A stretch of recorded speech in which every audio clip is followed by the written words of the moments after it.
حاجات ما تعرفهاش عن عمر وسلمى. الثلاث اجزاء.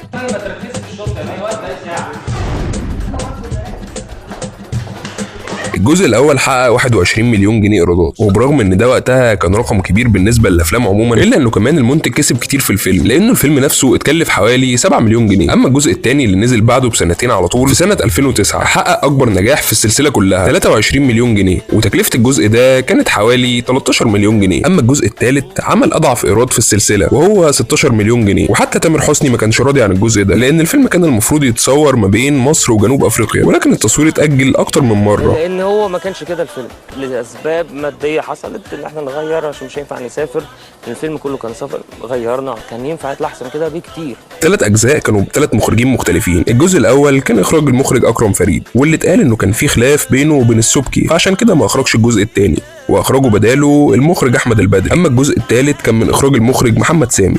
محمد السبكي منتج الفيلم ظهر في الثلاث اجزاء بادوار مختلفه، مره دكتور في الجامعه ومره دكتور نساء، وده فنيا المفروض ما ينفعش طبعا، لكنه في الفتره دي كان بيحب يظهر في افلامه حتى لو بشخصيته الحقيقيه، فده المنتج يعني محدش هيقول له لا. همثل وهرقص وهغني وهعمل كل حاجه وبفلوس. تامر حسني هو اللي اقنع احمد زاهر ان ملك وليلى يشاركوا معاه في الجزء الثاني، واصلا لما تامر عرض على الفنان عزت ابو عوف الفيلم قال له عايزين نعمل فيلم مع بعض، وعزت ابو عوف رحب جدا وساله ايه قصه الفيلم، وتامر قال له وعجبته القصه. بعدها ساله مين المخرج، قال له اكرم فريد. قال له ده مخرج شاطر. مين بقى المنتج؟ قال له محمد السبكي. راح شتم محمد السبكي. المنتج قال لي محمد السبكي، قلت له يخص يخص.